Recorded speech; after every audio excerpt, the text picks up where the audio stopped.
As we all know, tonight's our last night. Thank you for going along on this ride with me. Thank you for the positive, nice comments.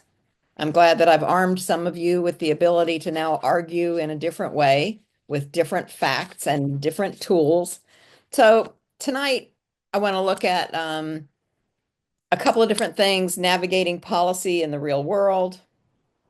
How do you find state, local, federal rules and regulations? Strategies for working with policymakers, otherwise known as elected officials, urban planners, clients. Most urban planners are hired staff, and they'll always be there. So what I have always found works well for me is I always meet the elected officials. I always meet the people who vote on a bill or a policy or whatever, but I make friends with the staff because 90% of the time, the staff is always going to be there. The staff will be there for 8, 10, 12 years, where the elected officials could leave in 2 years or 4 years or whatever. And it's usually the staffers that are going to help you out anyway. And at least in Virginia and North Carolina and on the Hill, the staffers actually read everything that comes through and then give summaries to the elected officials. So, excuse me, that's just the shortcut on that one. Part of the challenge, I think, in anything that you do that deals with policy, policymakers, staffers, and your clients is balancing business ethics, environmental responsibility, and your own personal ethics. Sometimes somebody will come to you and say, I want you to work on this project with me, and it doesn't feel right, or there's something just that bothers you about it. That's when you have to take a look at your personal ethics along with business practices and what this project actually is. So always keep that kind of in mind. Funding and grant opportunities. Not all grants are good grants. You know, if you're going to go after a grant, is it restricted or unrestricted? So that means can you use it for anything you want, right? An unrestricted grant, or is it restricted grant so that maybe you can only use it for plant materials, you can't use it for mulch, or maybe you can use it for plants and mulch, but you can't use it for any tools. So if you're going to go after a grant, just make sure that you understand whether or not it's a restricted grant or an unrestricted grant. Um, Understanding the EIA process, permits, and compliance requirements. Only a policy nerd would love this stuff. But what I found is that it's really almost like a chess game because when somebody wants to put in a large project, they're going to have to do some kind of an environmental impact assessment or study, and there'll be a draft, right? So it'll be a DEIS, which means it's in the draft process. FEIS means it's in the final process. Or if it's just an EIS or an EIA, that means it's completed. So, one of the things that you want to make sure that you understand is when you see this project come up, and whether it's you personally or a client or for whom, it makes no difference. Make sure you get a copy of the draft and look at the alignments. Rarely, rarely are there fewer than 5 alignments offered in any draft study. And each one of those alignments or each one of those sites has to address all of the environmental issues required by that jurisdiction. So now that you've been reading about stormwater management and you've been reading about native plants and you've been reading about all of these other components of environmental policy, when you grab a copy of an EIS or an EIA, it won't be foreign words to you anymore, and you'll better understand what it means, and you'll better understand now how to argue in a philosophical way your perspective. So that's one of the reasons that your assignments in this course have been to summarize case studies. Summarize the work that has been done so that you understand what to look for going forward or what will be expected from you going forward. So what we're going to do tonight is I've asked Emerson to break everybody out into 4 rooms. We have videos to look at. So if you didn't get a chance to look at them during the week, we're going to look at 4 of the 5 now. Um, Emerson's posting it up there now. So we're going to do that. I think it'll be the standard 8 minutes, unless Emerson thinks differently, but usually I think that's what we do. Then we're going to, while you're in your little group, decide who wants to talk first about the video and the importance and relevance of the video to the 5 weeks that we've spent together. And then we're going to talk about the one that won't have a group watching it. And the one that won't have a group watching it is the very first one on the list that was in the course for this week. So clear as mud, and I'll be quiet. Emerson, if you would please break everybody up. All right, we are going to do 8 minutes and then it'll give you a 1 minute warning to come back. I did post the links in the chat, so make sure you copy those. And rooms are opening now. Talk about the videos. Who wants to go first from group one? Um, Carolyn, do you want to go? Well, Annie pointed out the video's an hour long, so I did a quick overview, but if you want to start and I can follow up after you. I no, if you want to start with the overview, because I found a specific slide that I find really interesting. Okay. At the 23-minute mark. But if you want to give an overview. So the quick overview is that it's a program that was aired 2024, and it seems as though this is a international group of planners and focusing in on green infrastructure with greening urban spaces. So they're mentioning like green walls and, green roofs and that sort of thing. And one of the key speakers is from the International Society of City. Hold on a minute. It's got this really long acronym. International Society of City and Regional Planners. So there are folks from Montreal. There was a representative from London, and that's as far as I captured. But it seems like it's a meeting of the minds. So I don't know who sponsored it, what the outcome was, what the follow-up was, but it looks like something interesting to watch the whole video. So the gentleman from London, his name was Pietro Elise from Isocarp. No, Peter Massini, director of Future Nature Consultancy. Sorry. He has this great slide, and it's from policymaking to practical delivery, key issues, which in going through things sort of stuck out to me as useful. So good policy making, it adapts and evolves as existing policies and assets. Your existing green spaces provide your core resource. Be evidence-based, ensure your greening policy is relatable. So talk about public health and economic security, because sometimes that's more important to people than climate or nature. Ensure politicians can promote and explain the core benefits urban greening in simple terms, even if it seems a little superficial. Don't be too prescriptive. Good policy is a robust framework, not a narrowly defined requirement. Try to think through second order issues. What might be the unintended consequences or barriers to delivery? So what do we think about this? Do we think that sometimes we have this, we as in the royal we, have this great idea and then we can't sell it, or we make it too complicated, or we pick an aspect that is esoteric and the general public doesn't care? Yeah. We talk native plants and we're comfortable with that. I redesigned a garden in historic Wilmington, so North Carolina on the water. And the first thing we did was we took out 104 boxwoods. Then we took out 154 cast iron plants.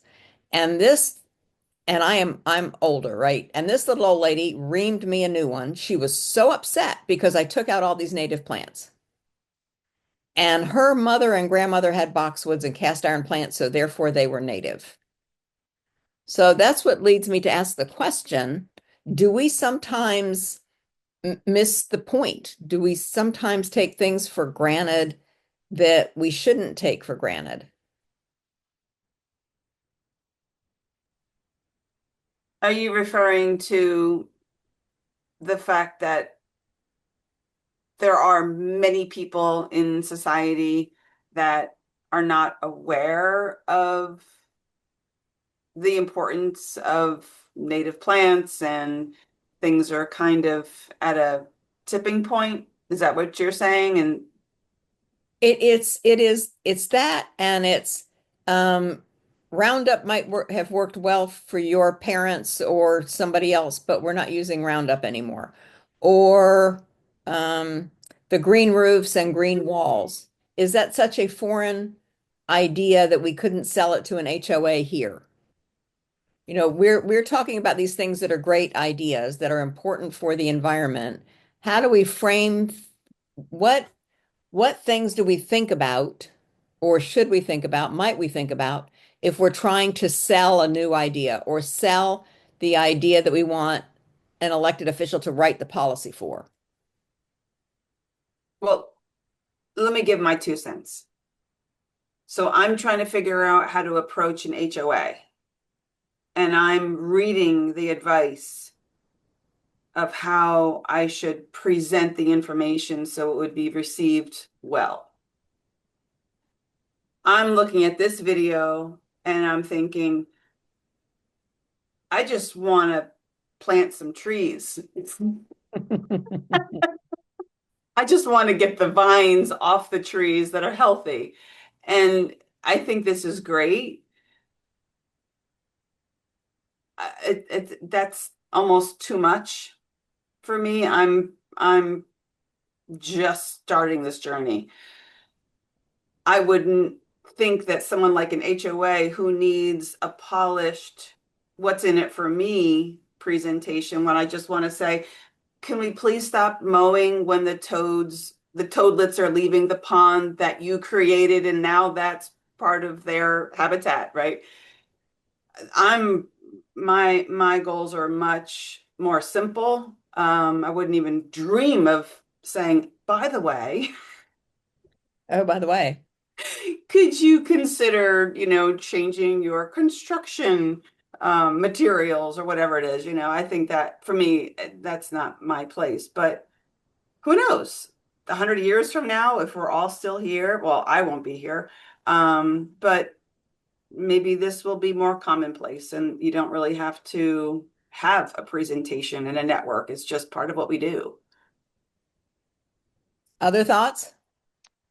I I think getting like the community involved, I think is really important in general. Like there's I mean more than just like landscape design, things are changing all the time.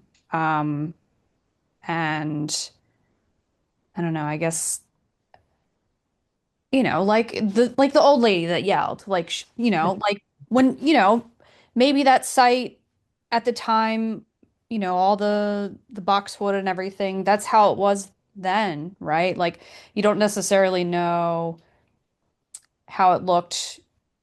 I mean, you could potentially know how it looked, but it could have had those same plants, and to her, like, I don't know. I just think getting, I guess, the public involved, and like a little educational process, or even like I don't know, I'm just rambling. No, you're good. I think to feed off of what Kara was saying, that it's definitely a good idea to get more and more people on board with understanding why we're doing things like this, because I think a lot of people might see like modern technology is so great and grand that we don't need to replace it with green space. They might see that as like a primitive kind of thing because they're just simply not educated on it. So I think that the more education and the more word that gets out there about these green spaces and the beneficial impacts like lowering costs for electricity and lowering infrastructure for like cooling and HVAC would definitely get more people on board. So you're saying more practical reasons? Yeah, kind of like more implemental reasons, like financial reasons. Like you could give people a layout as to like how much they could be saving on their AC bill if they plant trees or green roof versus if they don't do that. I Thanks, have a Angie. thought. Yes, ma'am. Hi, I'm from Group One, and I had a chance to look at a little bit of the presentation about the London plan. So what I found very catchy and convincing to me is that how they call this, they give it a very easy to remember name. They call it the London, create a London Green Grid. And then the policy is consolidated because they have, I didn't realize that London metro area has London and then 33 local authorities. So in order to maintain the green grid and develop it, they consolidate the policy into something easy to remember called the London Plan. So, and so I think that making the homeowner association on whatever developer realize that their landscaping part of a network of something that's restoring the plants back to native with more native planting, etc., making them sound like they are not isolated, but they're part of like a network of similar development in the state, Pennsylvania, Delaware, whatever, that are implementing something similar. So I think that is, I think it's a good selling point. And I attended another Longwood class where the lecturer runs I think a landscaping company just like that, helping homeowners to transform their front lawn with more native plant. And she showed a map with the project showing that how many of those homeowners that her project have helped improve their lawn. So it literally shows a map of this transform home landscape, and it's like stars. So to me, being part of a network or something positive would be appealing to me if I were a homeowner association. So that's my thought. I think that's a cool idea. So that one developer isn't sitting out there by him or herself saying it's just me. How is this going to work? They create a network of developers who believe in using more native plants and more. Someone else suggested to me that one way to sell it to developers, because when they build the house or they build the entire development, they have to put in the landscaping, that if they use native plants or native plant material, it actually costs less in water usage and maintenance cost and in other costs, as opposed to using the things they might buy cheaper from the nursery in the very beginning. So that's a really interesting idea. Anybody else? Okay, who was in the second group?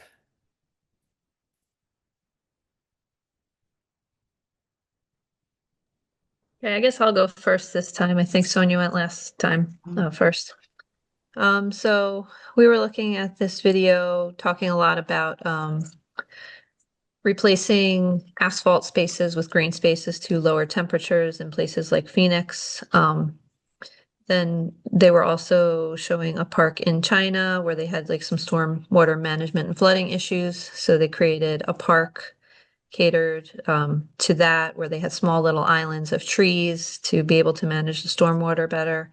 In Detroit, they were showing again like revitalizing old train tracks, turning them into walking trails, making other spaces into family-friendly places for children and their parents to walk and play.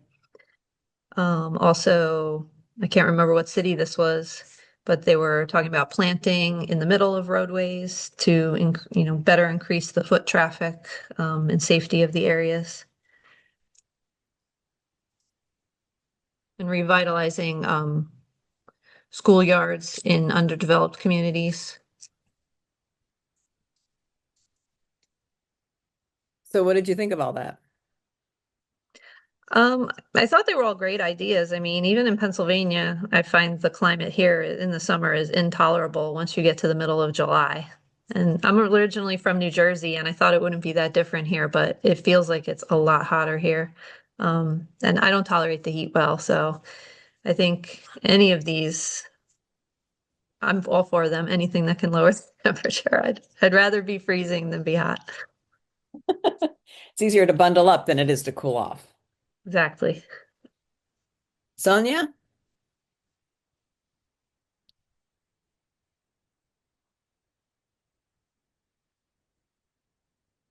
You're muted. Sorry about that. I drew some parallels on this video with our case study for assignment 3 in New Jersey, and specifically the portion where it talked about sea level rise.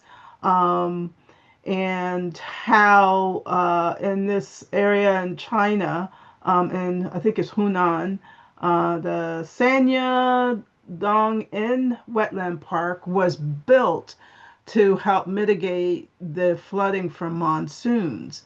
And it does a number of things. It adds green space to that area, mitigates the flooding, but it's also beautiful. Versus having concrete and you've got this river with just water and nothing in it. You have these little islands of vegetation that help absorb some of that water. But this this particular video is important in that with climate change, we have to come up with different types of solutions to handle some of the issues in our specific areas. Like I live in Northern Virginia. Everything here is urban and built out, concrete, skyscrapers, etc.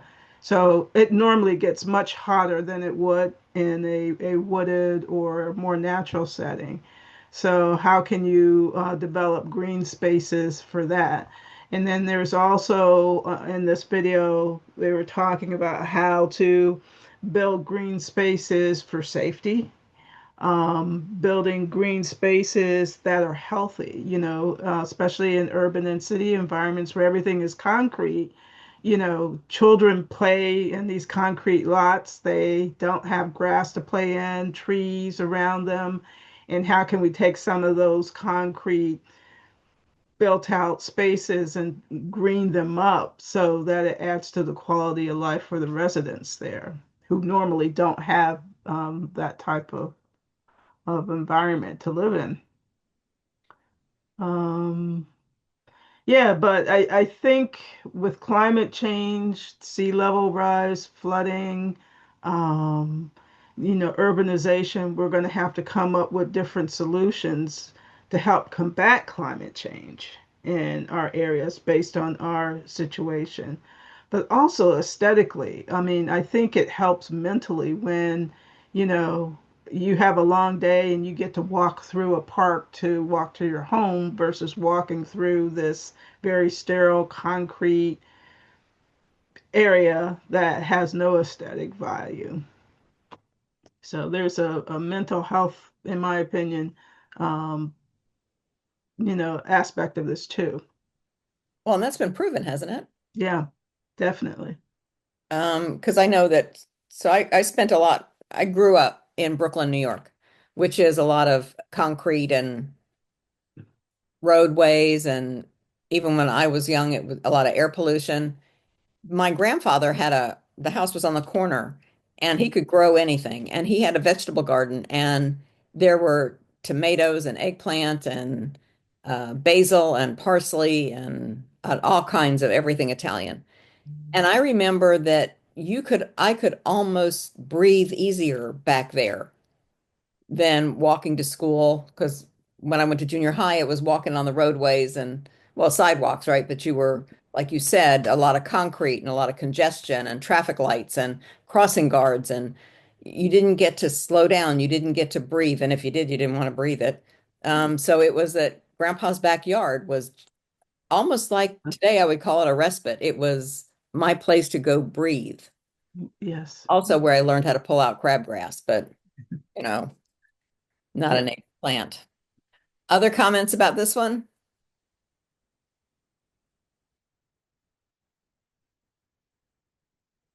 Then let's move on to group 3. I can start.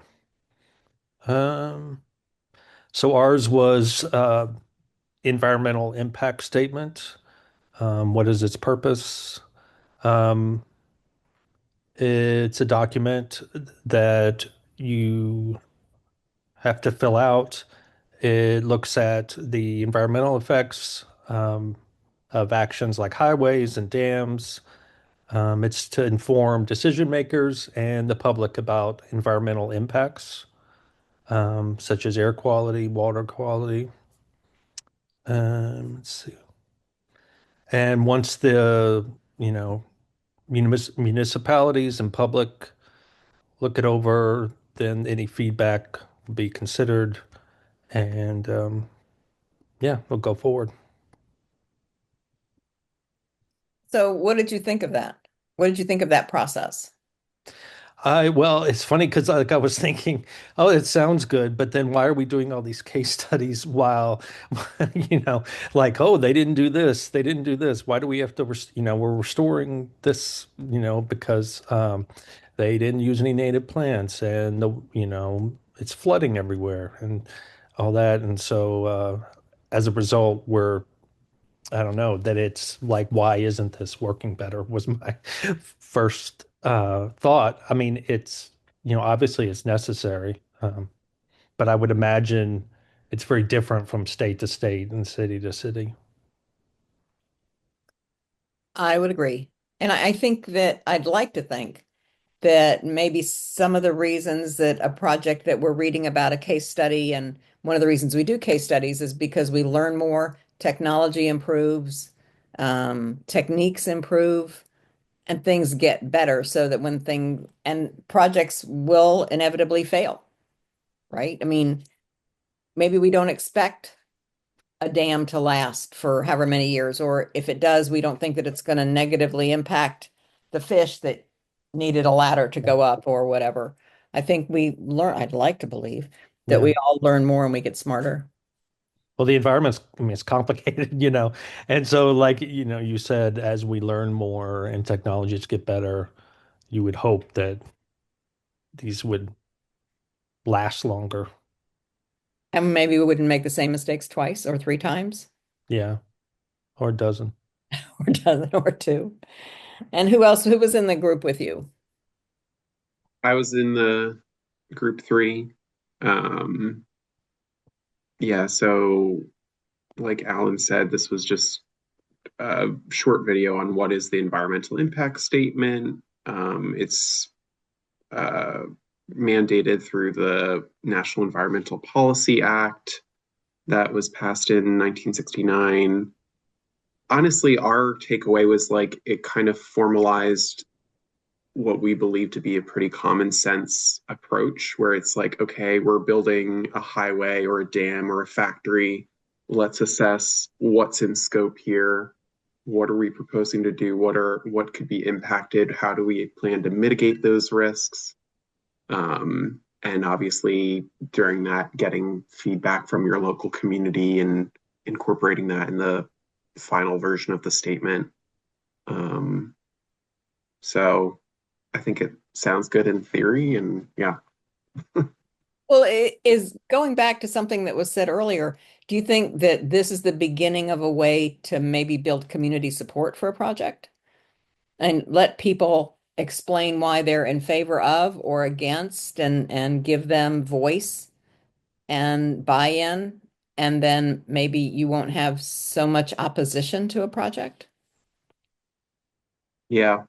And I would say like thinking about like the case study that we read for this week with like the Rutgers case study, like that was one of the things that they pointed out was for these resilient landscapes, it's important to have we're talking about like resiliency and biodiversity, but also like diversity in like stakeholders and getting different groups involved. And that's going to help, you know, maintain that project uh, in the future. So, you guys know that I used to build stuff, And one thing that I learned, Sonia would know, the Dulles Greenway. So it's a privately owned toll road in front of Dulles Airport up in Northern Virginia. And we were widening this toll road and adding 14 miles to it. And we crossed wetlands. And something I had no clue about was the Army Corps taught me that you have to cross a river or a creek or wetlands perpendicular to the waterway, to the main flow of water. And I didn't, why? I've seen plenty of bridges that are go catty corner across the land or whatever. You minimize erosion if you cross it perpendicular. You minimize the amount of impact you have to the actual flow of the water. If your infrastructure footings are perpendicular to the water flow as opposed to going at an angle. I mean, so these EISs teach everybody something, I think. And the general public had no idea either. So when we could really explain this is why the footers have to be here and why the alignment has to be like this, we got all kinds of buy-in. So it was much better as far as community support went. Yeah, and I think just to follow up, I think it's important to get the community support or just awareness because obviously you can get volunteers um, and just getting behind that kind of stuff and just more informative about who's doing these kind of things and why they're doing these kind of things. Because like what we read, it's going to take a while for this to all look good if you're doing a whole new landscape, and the people around have to know why it's going to look like that and why they're doing it. That's Anyway, true. Well, you guys know the sleep, creep, leap theory, right? Native plants, sleep year 1, creep year 2, leap year 3. I found that sometimes helps my neighbors when I start working in my yard. They get a little nervous because it looks a little ratty or a lot ratty. Group 4. Happy to talk. Also had a short EIS video. Really felt this one was very much that like 30,000 foot view of things. And with this one, focusing in here on Washington State, but looking, how can the proposal affect the environment? And then also the importance of having those study alternatives and the community buy-in. So just coming back to that previous conversation with group 3 and really addressing the importance of the scoping period where you do reach out to the community sort of for some feedback and not just individual community members, but also businesses and whatnot that would be in the area to really determine like the full range that needs to be studied and what alternatives should be examined, each of which then needs to be fully looked at so as to look at that bigger picture and see which of the alternatives or which of the options that are on the table is the best to address the situation. So did you think it important information that was in that video? Would it have value if you had a homeowners association and a new highway was coming through, or what Yeah, audience did you see for that? it is giving you that, like, again, I thought that was a fairly high level without a ton of detail. Didn't necessarily give you as much like direction pointing, sort of, but overview, it lets you know that you have a voice. And that's very important because a lot of people don't know how to advocate. But yet, if you have one of those sort of scoping community meetings, those are the things to attend to become involved with. So now you would feel comfortable if something like that came around your neighborhood and your neighbors wanted to know what it was and should they go and would it be worth their time? Absolutely. Thanks. And who was with you? I was in group 4 as well. Yeah, it was really just like the title of the video is Environmental Impact Statement 101. High level overview. Anytime there's like new buildings, roads, you know, any large thing. It just gives like the typical how that sort of thing goes. It's created to give decision makers information. Typically, it goes through like a draft, like a final, and even like another you know what I mean? There's versions of it. Um, they can be approved, denied. There are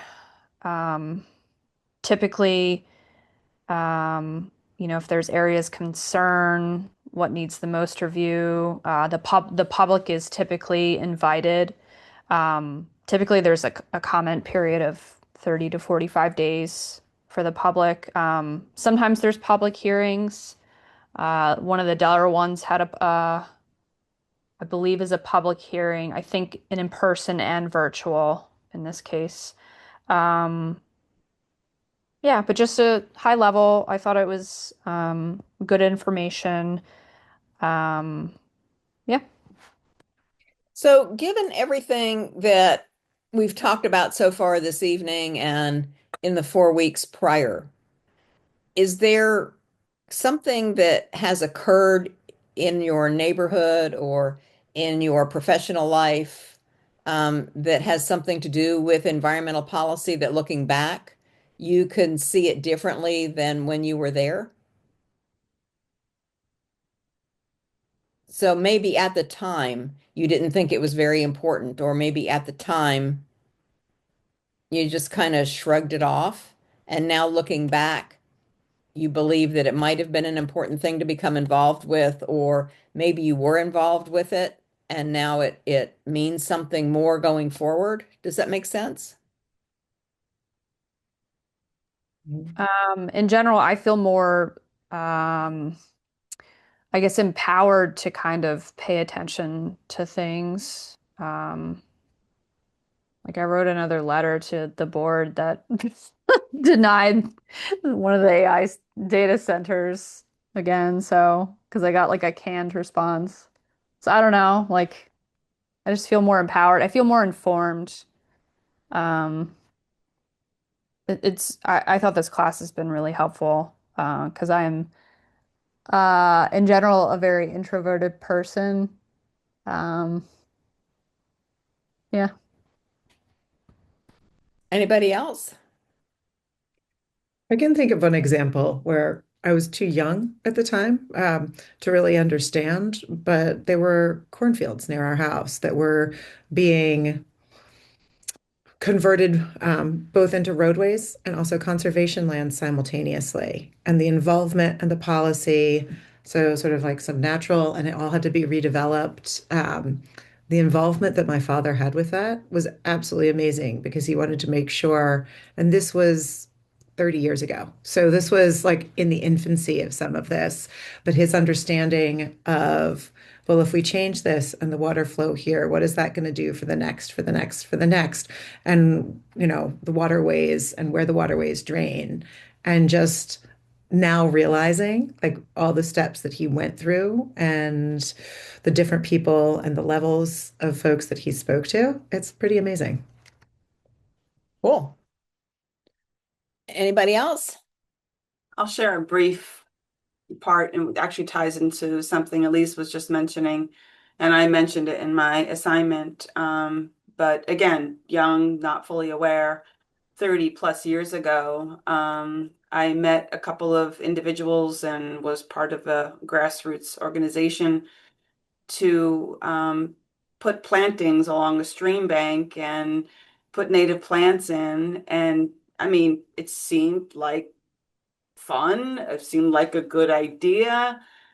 I had no idea the real benefits of this. And as I mentioned again in my assignment, 30 years later, Google Earth, I can see that area is just poof, filled with trees and shrubs and all sorts of things. But at the time, I didn't really understand the significance, the long-term significance of it. So there was no policy. We just did it. Now you have to ask permission for everything. Yeah, or they rip it out, right? Yes, this tree is non-native, but no, you don't get to cut it down. Anybody else? So I'm just thinking after you said it, in that Rutgers report, there's a page in there that has a picture of a flooding incident in Hillsborough. And I used to live right over there. I used to work in Hillsborough. And there's I don't know if it's a river or creek or something over there where they built roadways on both sides of it, and then there's a bridge crossing it. So now I'm thinking, what was the significance of whatever plant material was there before those roads to soak up all of that, flooding from that creek to prevent pictures like we see over there. It's interesting. So where we live, there are stormwater management ponds. And right, they're man-made, and the whole purpose is to catch runoff from the development. And I kept watching because the sides of the pond kept eroding in. They just kept collapsing in. Then it dawned on me, there's no grasses there. There's nothing there to hold the embankment in. And so I asked somebody at the HOA, why? Well, we don't want snakes, we don't want geese, we don't want this, we don't want that. I said, but we're paying all this money to keep putting the sides back, right? We're digging it out, we're shoring it up, we're planting zoysia or whatever it is, but there's no native grasses, there's no muley grasses, there's no native plants, and the answer I got was, well, we have a contract to do this. Well, we could change the contract. No, no, we like it the way it is. So it's interesting that you say that, people maybe didn't pay attention to what plantings were along the sides, what was happening to runoff, because certainly we all know with roadways, you get oil, you get all kinds of other stuff that comes out of cars, and you get soil and all kinds of pollutants that come out, and then they run off. And where do they go? Right. And it was a disaster. When it would flood, you would have to trek so far to get around it to get to work. It would take you hours and hours and hours to get there just because there was like only one little bridge and then you had to find some alternate route. It was terrible. And now you don't live there anymore. No, thank goodness. It floods here occasionally, but not so bad that you can't get anywhere. Anybody else?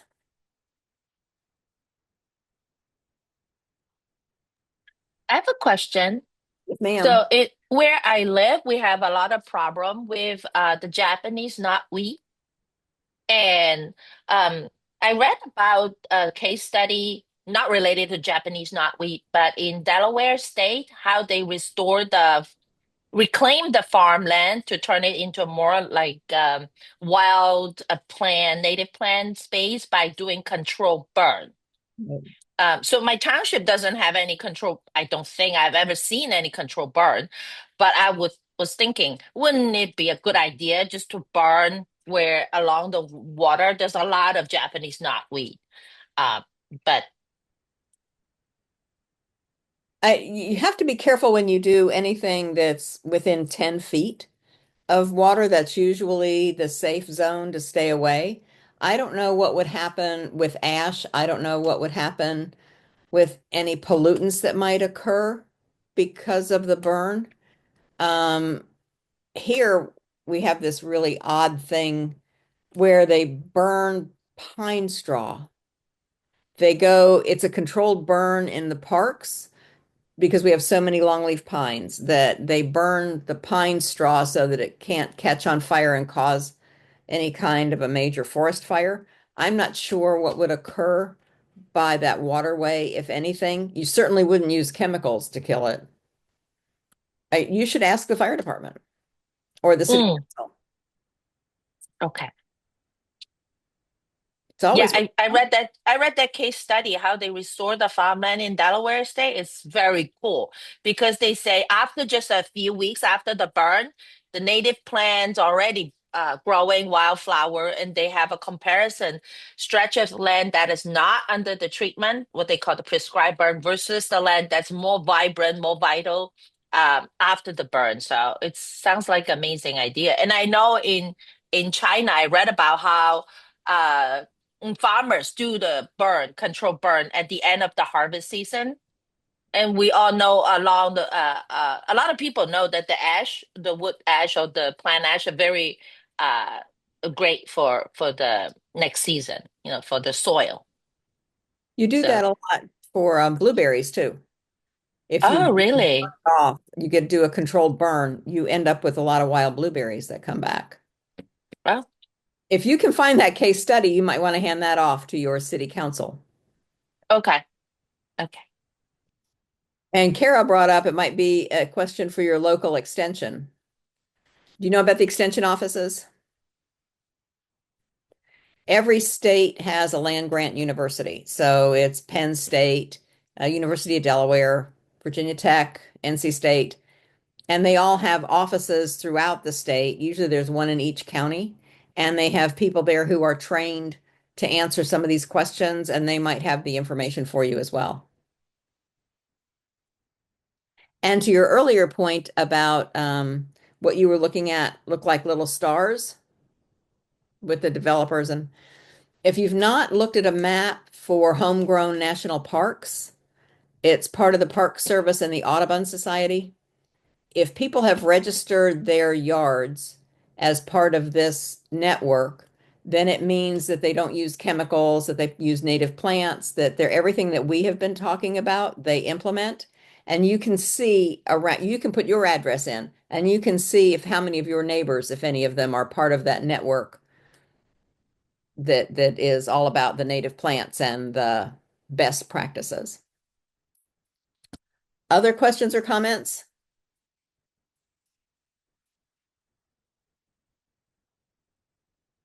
So let's talk about the case study.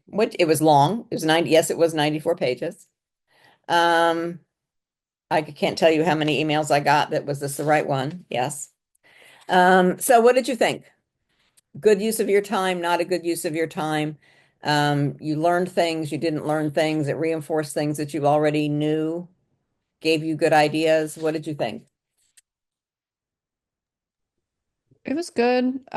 It was I will say very lengthy. Um, it was a lot of things I feel like I already was aware of. Um, I do feel like it was a pretty detailed case study. So anyone that had no knowledge whatsoever, I feel like could feel pretty confident, suggesting or even identifying, those that type of system. Um, yeah. Who I, else? Go ahead. I I was impressed with the fact that the state was being proactive. They realized they have a problem with flooding, erosion, and subsidence in the state. And the approach is to not only have the state go in and make some land changes, but essentially um, have the public invest and um, be active in these transformations of state lands. I think having the public involved along with the state goes a long way versus the state saying we're going to do this and dictating to people. The fact that they were willing to purchase property at fair market values to make these changes, these transformations, was commendable versus using what is that term, eminent domain to take properties. But it wasn't building flood prevention structures in terms of a flood wall or things like that. It was taking the land back to its natural state and its purpose, whether that's marshland or land that was in a floodplain. Um, that that to me was impressive because I don't know of too many states that would take that initiative. Now, it may be a bit, we don't have a choice but to do this, else we may not have a state left. But and the fact that the document, it's a primer. It basically guides the public or innovators who want to make these kinds of changes, how to do it, how to go about it, step by step, so that they can get the resources they need, they can get the approvals they need. They know what it entails versus going to the state and saying, hey, I got this great project. I think we can do this. What do you think? And the state, where's your funding, who's going to manage this, blah blah blah, and then people get overwhelmed and say, okay, well, maybe next time. So do you think, so we've talked about zoning and we've talked about all kinds of different policy aspects to helping the environment and being responsible.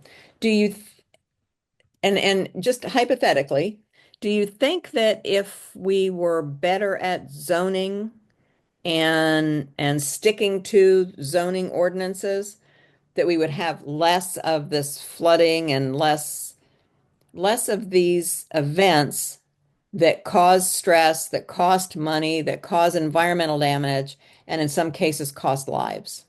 Mhm.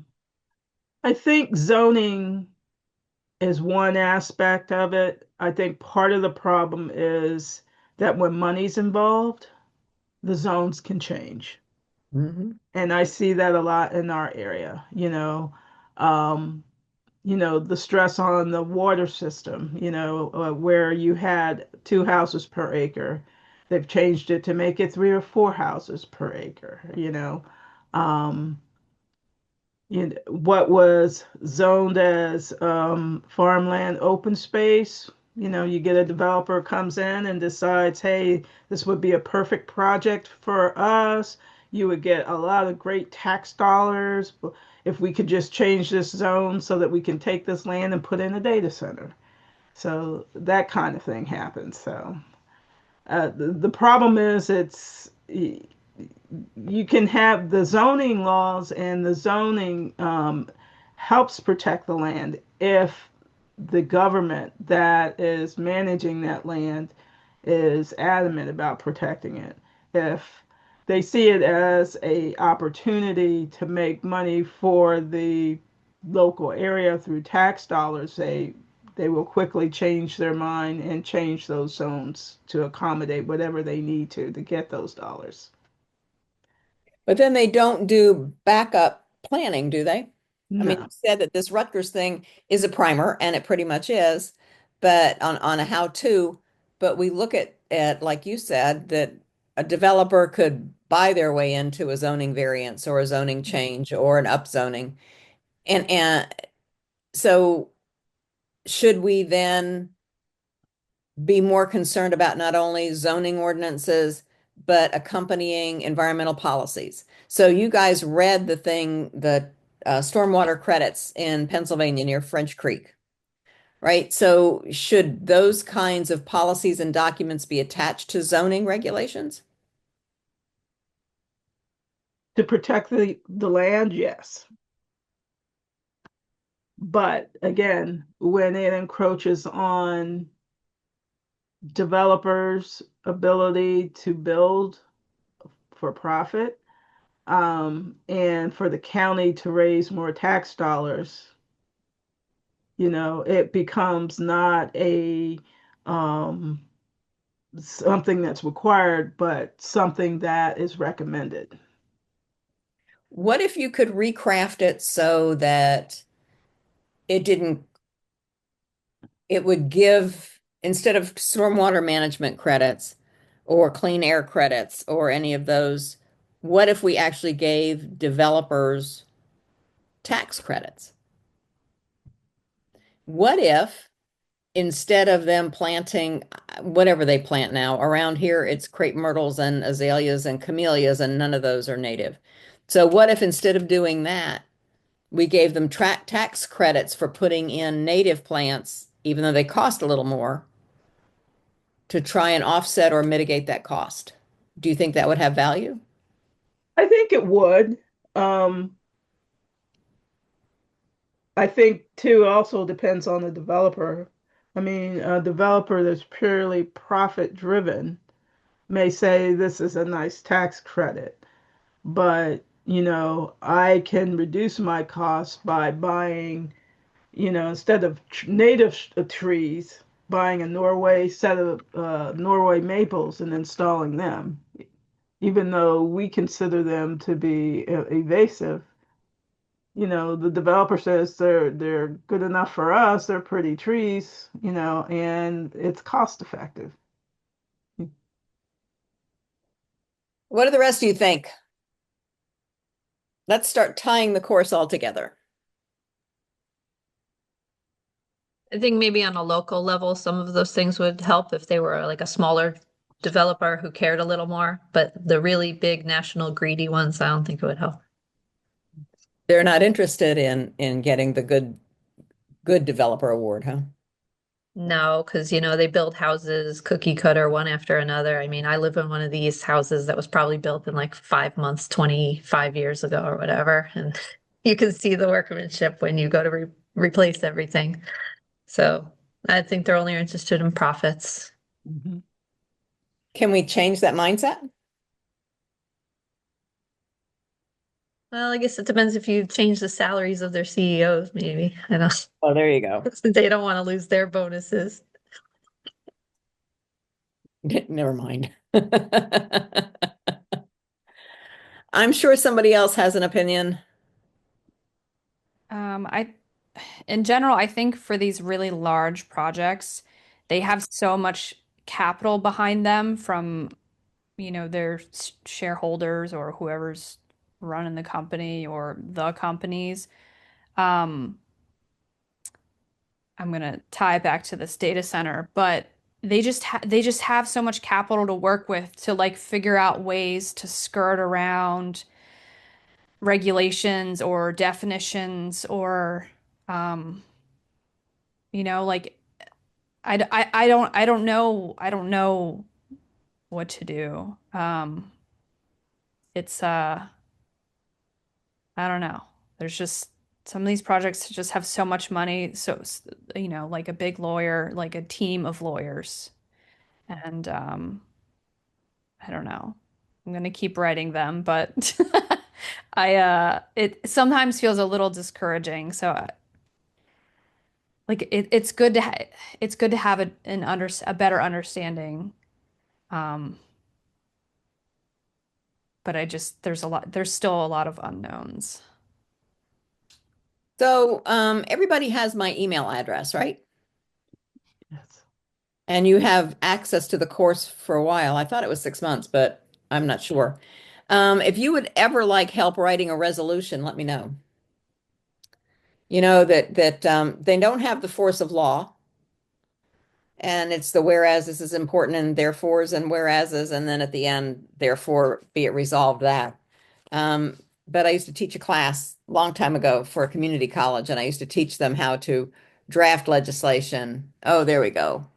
Emerson said you have access to the course materials until July 31st. Thank you, ma'am.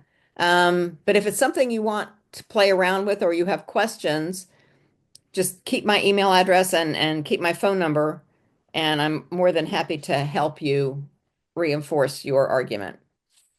So let's make sure that we tie everything together before we say goodnight. So I think that from week one, where we went over the introduction to environmental protection and NEPA and the Clean Water Act and the role of federal, state, and local agencies, have we tied that in? Have we brought everything together as far as that unit went?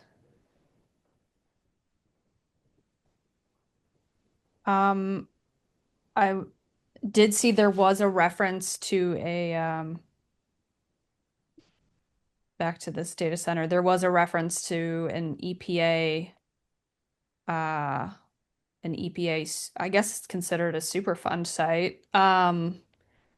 So and there was some soil testing done, I believe. Yeah, I guess just reading through like all of the documentation like related to this very local matter, and then also having the class alongside of it. Um, Like it seems like some of these projects are referencing these laws and, like regulations. Um, so it is, um, I don't know the word I'm looking for, but it is, I don't know, it's like it's in like real life, right? Yeah. It's being applied in real life. So reinforcing. And so did we look at and have we tied back into um, the impact of invasive species? I think I learned a little bit more about the importance of native plants because, I wasn't realizing how much they contributed to like um, taking up the stormwater and things like that. I thought it was just kind of like, well, they're native to here, so they belong here because it's part of the original environment. I didn't think of their actual purpose. So it helped me understand that a little bit more. I think one of the things that I never thought about until maybe 2 or 3 years ago was the root system on native plants versus non-natives, because the root system on native plants tends to be longer Mhm. than non-natives, which means that those roots will hold your soil in place better. It'll filter out more of the pollution and pollutive elements before any water gets into a major waterway. I didn't realize how important root systems were for a long time. It's like, okay, I looked at a long root system as a pain in the backside to have to pull out. I didn't look at it as having any kind of a major benefit to anything. And it's also very good for water management. Native plants don't require, in my experience, the constant watering that you normally do with non-natives that aren't acclimated to your area and that climate. So, What do you think this cold snap is going to do to native plants? You think most of them will bounce back? yes. I hope you're right. It, well, Well, one of generally, the things that was said during or like mentioned in the case study that we read for this week was like for resilient landscapes, for like biodiverse landscapes, they are at their most optimal when there is a moderate amount of disturbance, whether it's from a harsh winter or it's from prescribed burns. So I think, yeah, our native plants, they'll be at their best in experiencing a harsh winter and having that moderate disturbance. although, I mean, we're going to experience in the next coming days in my area, we're going to go from like the upper 50s, low 60s to 80s for a couple of days, and then back down to the 50s. So, I think the native plants are better able to handle that shift, but with any plant, I think crazy temperature shifts like that could be jarring, especially if a plant is budding. Trees, shrubs, they start to bud and it's 80s and all of a sudden it drops down to the 50s. It could kill your buds. Yeah, it was in the high 70s here today. Yeah, it's Well, sometimes stressors, to Ivar's point, are good for plants, right?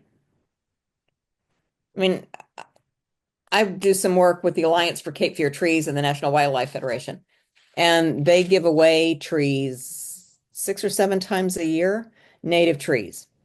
And people were concerned because they just have put them in the ground. And now for us, we had 8 inches of snow. So what did that do to these trees that they just put in? And the consensus of opinion was that they'll be just fine.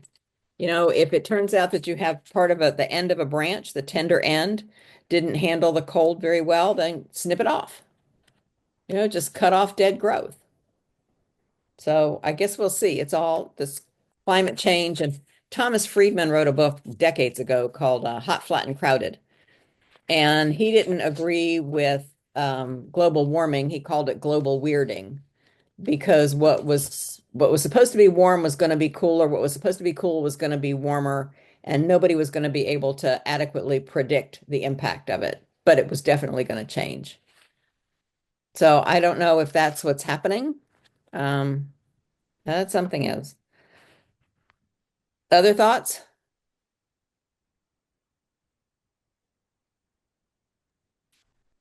Well, it doesn't work when they take natives but plant them in the wrong place. Because No. I've had two trees. They are native trees, but they're tearing up my sidewalk, and I had to take one out this past summer because it's so unlevel. I don't want a lawsuit, you know?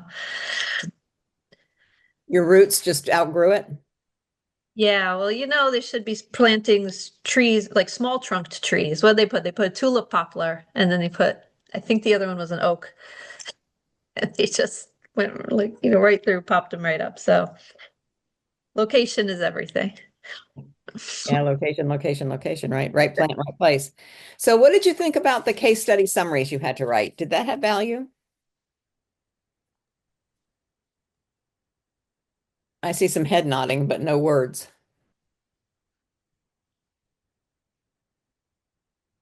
I'll give it a yes. Go ahead. Again, I discussed this in the write-up, but I never would have taken the time to revisit some of the areas that I was involved with, restoring. I didn't even know it was called that at the time, but this class and the case study has given me an opportunity to find out just how many resources are out there. And a lot of people are doing a lot of good things. Good to know. Which, I don't spend a lot of time researching these things. So, I'm a native Jerseyan, and I was reading the case study with the Rutgers primer. I wanted to know more, right? Because I know those areas, New Jersey's this big, right? Compared to everywhere. Well, maybe, Rhode Island and Delaware. But we're a small state. But I know those areas, and I know the flooding, and I've encountered it myself. I wanted to know what was the follow-up, and even with the one case study that talked about in Keesby. Keesby's a port area, not really known to be a great area. New Jersey has its armpits, but that's definitely one of them. A lot of industry, a lot of pollution, not a really nice place you want to visit. When I saw the plan for the waterfront development, I was like, holy moly, I couldn't believe it. So people are doing amazing things. And even Princeton Hydro, I met the individual, one of the, he's not an ornithologist, he's a wildlife biologist, works for Princeton Hydro. I saw him in a local presentation on this ag farming, which is more of a sustainable farming method, working for Princeton Hydro. And now Princeton Hydro's everywhere. I didn't know like how many projects they were involved with. And it's not a government agency. This is a private company. And they're doing really good work. Not to mention, they're listed as like one of the top 10 places to work in New Jersey. I don't have the credentials to work for them, otherwise I'd be applying. I say it's going to take a while to get all those credentials, but I've learned a lot from these case studies. I think it's been inspiring. So Kelly wants to know Keesby by Route 9. Oh yeah, Keesby. Keesby, Perth Amboy,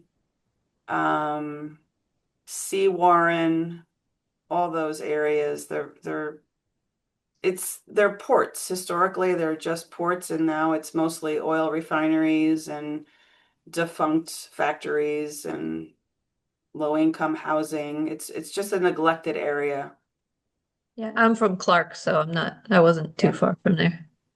Yeah, well, Clark is like the affluent area. You're like Clark Westfield is affluent, right? Well, Keysby is like, now it is, but when I grew up there, it wasn't as much like that. But like, one of the parts, one of the things I had to look at for the assignment this week, when we were looking at local things that had passed since we moved here, and one of the things I looked up was a bill that had passed for permitting in order to get approved, they have to list the negative impacts to areas that are like, socioeconomically disadvantaged. And it made me think of when I was younger. Clark is right next to Linden, and they built that incinerator, and there was a really big campaign against that incinerator where of course the public lost out, but that incinerator's there, and as far as I know it's still working. But there. I grew up right next to that, so it's no surprise. It's a Yeah. surprise I don't have lung cancer. Plus all the oil refineries on the turnpike. Yeah. Yeah, anyone who lands in Newark Airport, they're not seeing the nicer areas of New Jersey. It's like, why would Right. anyone The live joke that here? everyone else tells I'm about New like, Jersey is what they're seeing. it gets better beyond the turnpike, trust me. Go to Cape May, you'll change your Yes. mind. But yeah, the incinerator, it's in Rahway right now, probably the border of Rahway and Linden, but yeah, it's still there, coughing So, away. given everything that you read, given everything you wrote, given everything we've discussed, given everything you've seen in the last 5 weeks, would you say that environmental policy has a place in the world and the profession of landscape design?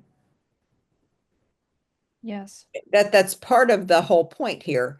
When Tim and I talked about putting this class together, Tim Gould is the director of continuing ed for Longwood.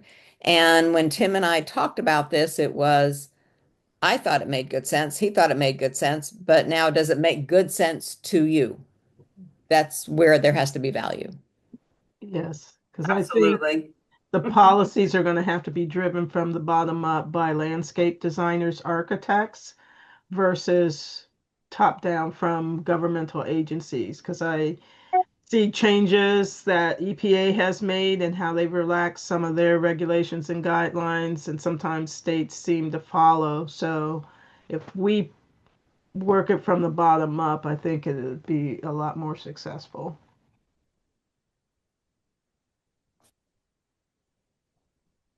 I'm glad this class exists. Yeah. I think it's a I lot think different from the curriculum that I've studied in other classes through the landscape design certificate program. So I've learned a lot and I appreciate it. good. I think it also helped sort of highlight the importance. You'd referenced a couple times as sort of the going back to the native species and the sustainable landscape design class that's also required, and how those two really do start to dovetail. I also, there are quite a bit of surprises from what I learned in this class. I learned that the government policy in terms of landscaping, often the agency that like the governmental agency, they are the one who almost like are mandated to carry out those policy. One instance is PennDOT, the governmental agency responsible for. I thought the landscaping along the highway does not like look really completely wild. I always suspected there's some like human element there in planning, and so after taking this class, I realized is indeed that's the case. And it's very helpful to see those native uh, plan along the highway. I think that's how, as public, we get to see how the beauty of those plans. And in turn, when we landscape our garden, we want to incorporate those native plant. I mean, where else do you see the native plant? It's I'm very glad that PennDOT, when they do the landscaping along the highway, are mandated to put in native plants. And yeah, I've seen a lot of. I think those are goldenrods, and I've seen a lot of them. And I always want to get off and collect the seeds. And No, no, but no, yeah, no. No, I've seen state police pull people over or For pull doing that. over. Yeah, I read that you're not supposed to. Yeah, you're not supposed to collect. No, I cannot advise you to do that. No. Anybody else? Last chance.